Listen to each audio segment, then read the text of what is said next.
नमस्कार, मैं हूं माही कुमारी और आप देख रहे हैं न्यूज़ प्रेम। नवादा से एक ऐसा मामला सामने आया है जो ना सिर्फ कानून व्यवस्था पे बल्कि समाज की सोच पर भी बड़ा सवाल उठा रहा है। जी हाँ, मैं बात कर रही हूं महिलाओं के भावनाओं से खेलने की। नवादा में एक ऐसा ठगी का मामला सामने आया जिसमें महिलाओं को गर्भवती करने के लिए 10 लाख रुपए दिया जा रहा था। ऐसा एक साइबर क्राइम है जो ठगी कर रहे हैं महिलाओं के प्रेग्नेंट होने पर। अभी खुलासा हुआ है, लेकिन आप सोच सकते हैं कि ये कितनी समाज की क्या सोच है कि महिलाओं पे, वो भी एक निसंतान महिलाओं की भावनाओं के साथ खेलने की प्रक्रिया कर रही है। इस वक्त मेरी मौजूदगी भाजपा प्रदेश कार्यालय में है और मेरे साथ है कुंतल कृष्णा जी। हम उनसे संवाद करेंगे और जानेंगे कि इनका क्या कुछ कहना है इस मुद्दे को लेकर। बहुत बहुत धन्यवाद सर हमारे चैनल से जुड़ने के लिए। धन्यवाद माही। सबसे पहले आपको और आपके सभी दर्शकों को नव वर्ष की शुभकामना। आपने सुना होगा नवादा केस के बारे में। अब एक साइबर ठगी का मामला सामने आया जिसमें महिलाओं को गर्भवती करने के लिए 10-10 लाख रुपए देने का वादा किया गया था। हालांकि वो साइबर ठगी थी, लेकिन ऐसे सोशल मीडिया पर सामने से काम हो रहा था, विज्ञापन दिए जा रहे थे, पर इसमें कानून व्यवस्था पे एक बड़ा सवाल उठा रहा है। साथ ही सरकार का भी एक नारा होता है बेटी बचाओ बेटी पढ़ाओ, और ऐसे में इतने दिनों से ये चल रहा है सोशल मीडिया पे, इस पर कोई संज्ञान नहीं लिया गया। तो क्या लगता है, क्या कुछ कहना चाहेंगे इस पे? ऐसा एक बहुत ही विभत्स मानसिकता वाला साइबर ठगी का केस हम लोगों के भी सामने आया है। पर जो ठग है, अब उसकी मानसिकता तो पहले से ही ठगी की ही रहती है। वो तो कुछ भी कर सकता है ठगने के लिए। और जैसे ही शासन प्रशासन के संज्ञान में ये बात आई, हमने त्वरित कार्रवाई की और उन सभी ठगों को हमने पकड़ा, हमारी पुलिस ने पकड़ा, और उन पे जो सुसंगत धाराएं हैं उनके तहत उन्हें जेल भी भेजा गया है। पर एक बात मैं आपके चैनल के माध्यम से भी कहना चाहता हूँ, कहीं पे किसी को भी इस तरह की कोई भी घटना पता चले तो कृपया तुरंत हमें सूचित करें। टोल फ्री नंबर्स दिए हुए हैं, सारे पुलिस अधिकारियों के नंबर्स हैं, हम लोगों के नंबर्स हैं। इस तरह की घटना को तुरंत सूचित करें, क्योंकि हमारी प्रतिबद्धता है इस तरह के साइबर ठगी से अपने लोगों को बचाने की। साइबर ठगों के खिलाफ हम बहुत ज़्यादा स्ट्रिक्ट हैं, पर कभी कभी जैसा आपने बताया, कभी कभी कुछ लेट से पता चलता है। तब तक हमारे भोले भाले कुछ हमारे अपने लोग शिकार हो जाते हैं। इसीलिए मैं ये आपके चैनल के माध्यम से मैं आपके दर्शकों और जो लोग भी इसको देख रहे हैं, मैं उनसे भी निवेदन करूंगा कि ऐसा कोई भी मामला आता है, कोई भी मामला जो आपको अव्यवहारिक लगे, भाई 1 का 5 बनाने का, 1 साल में 2000 पेड़ लगाने का, या आपका कोई ऐसा चीज़ आ रखी है, आपके नाम का किसी ने सोना भेजा हुआ है, छुड़ाने के लिए 5000 रुपये चाहिए, कोई भी अव्यवहारिक चीज़ लगे तो हमें तुरंत बताएं। शर्म के मारे, मतलब जो पुरुष हैं वो शर्म के मारे भी नहीं जानते, क्योंकि उनसे ठगी ये कही गई थी कि हम आपको 10 लाख देंगे और अगर काम पूरा नहीं होता है तो भी आधा इनाम दे दिया जाएगा आपको। और लेकिन उनसे ठगी ये हुई है कि उनसे पैसे लिए गए हैं होटल रूम के और खाने पीने की व्यवस्था जो भी हो उसके चार्ज के नाम पे।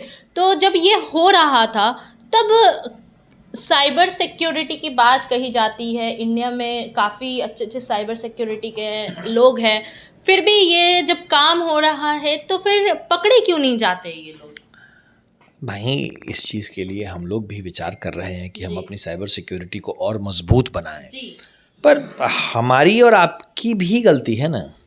एक पुरानी कहावत है कि लोभी के शहर में ठग भूखा नहीं मरता है। इस तरह की अव्यवहारिक बातों को हम विश्वास क्यों करते हैं? हम भी तो लोभ में पड़ करके उनके जाल में फंस जाते हैं, और उसके बाद अब आप शर्म से कहें या ग्लानि से कहें, बताते नहीं हैं। जबकि हमारी पुलिस ने ऐसी व्यवस्था, हमारे शासन काल में बिहार में ऐसी व्यवस्था है कि सिर्फ एक फ़ोन कॉल पे, एक टोल फ्री नंबर है, भारत सरकार के द्वारा दिया गया नंबर है, एक टोल फ्री नंबर पे आपकी कंप्लेंट दर्ज हो सकती है और तुरंत कार्रवाई शुरू होगी। पर बताना भी पड़ता है बहुत बार। वैसे हम लोग भी अपनी कोशिशों को और मजबूत कर रहे हैं, अपने तंत्र को और मजबूत कर रहे हैं और इम्प्रूव कर रहे हैं कि इस तरह की कहीं कोई घटना अगर साइबर स्पेस में हो तो हमें पता चल जाए। निसंतान माओं का उनके भावनाओं के साथ खेला गया है, तो इस बार सरकार क्या एक्शन ले रही है? क्या इसे फास्ट ट्रायल कोर्ट में डालने की बात कही जा रही है या फिर मामला वापस से ठंडा पड़ेगा? इस केस को हम लोग बिल्कुल स्पीडी ट्रायल के साथ ट्रीट करेंगे, स्पेशल केस की तरह ट्रीट करेंगे, क्योंकि सिर्फ ये साइबर ठगी का मामला नहीं है, ये तो भावनाओं से खेलने की बात है और ये हीनियस क्राइम टाइप का मामला है। तो सरकार इस पे बहुत सीरियस है और इसको हम किसी और साइबर ठगी के केस की तरह नहीं देख रहे हैं। ये एक विशेष केस है और इसमें बिल्कुल स्पीडी ट्रायल कराने की हम लोग कोशिश करेंगे।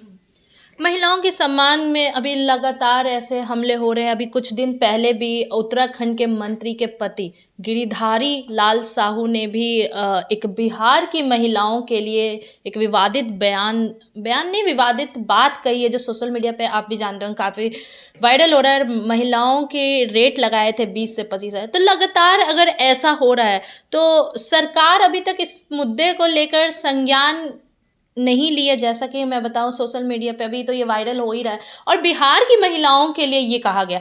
तो ऐसे में महिलाओं का जो स्तर है ये तो खुद ही गिर रहा है और सरकार इस पे कोई एक्शन नहीं ले रही है।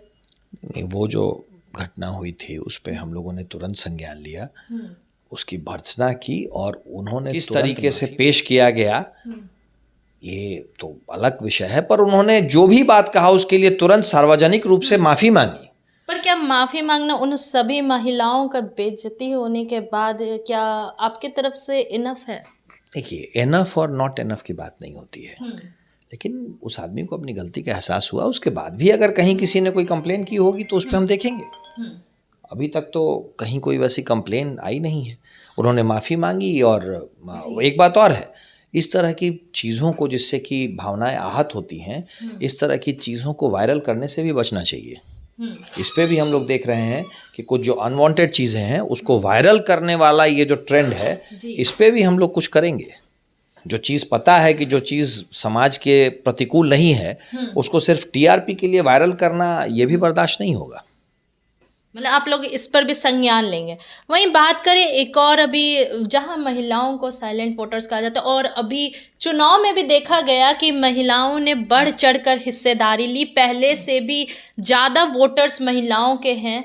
तो सबका कहना था कहीं ना कहीं 10,000 का जो स्कीम निकला था उसकी वजह से महिलाओं ने आकर्षित होकर नीतीश कुमार और डबल इंजन की सरकार को वोट दिया है और अब उसी का पोर्टल बंद हो गया है। पोर्टल जो था तो उस पर भी कहीं ना कहीं महिलाएं आक्रोशित है। महिलाओं का कहना है कि हमने आवेदन कई महीनों पहले भी कर दिया था लेकिन अभी तक कुछ उस पर संज्ञान नहीं लिया और अब तो पोर्टल भी बंद कर दिया गया है। नहीं, पोर्टल बंद नहीं हुआ है। 10,000 की पहले किश्त दी गई, वो क्या था ये जानना ज़रूरी है ना। वो जीविका बहन उनके संवर्धन के लिए था, उनके बिजनेस को कैसे बढ़ाया जाए उसके लिए था। वो स्टेप बाय स्टेप था।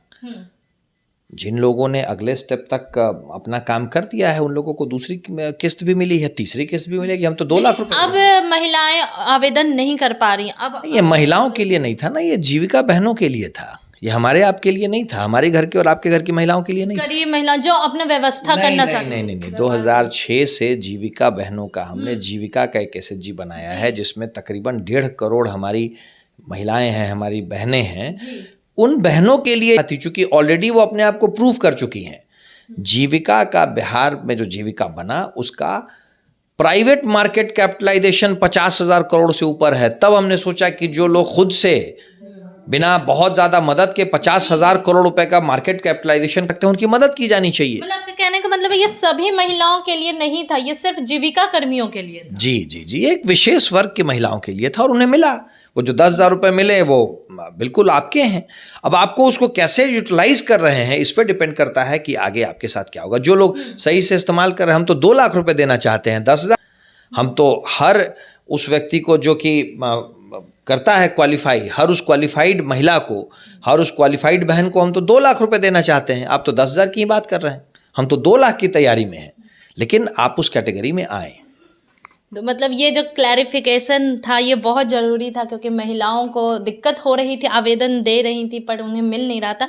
लेकिन एक और अगर हम बात करें, जो हमारा टॉपिक था, जो मुद्दा था हमारा, तो ये जो अभी महिलाओं का जो प्रेगनेंसी वाला भी रैकेट पकड़ा गया है, ऐसे और भी कई रैकेट्स हो सकते हैं जो ना सिर्फ बिहार में बल्कि भारत में भी चल रहा। और भाजपा सेंट्रल है, भाजपा राष्ट्रीय पार्टी है, तो इस मुद्दे को लेकर कैसे संज्ञान लिया जाएगा? सिर्फ यही नहीं, मतलब महिलाओं को लेकर जितनी भी साइबर ठगी की जा रही है, अभी तो एक ये उड़ते खबर आई है, अब पता नहीं आगे अंदर अंदर और क्या कुछ हो रहा है। तो किस तरीके से आप लोग देख रहे हैं इस मामले को संज्ञान? देखिए, हम कानून को सख्त बना रहे हैं, पर ज़रूरी है कि हमारे आपके बीच में जागरूकता भी हो।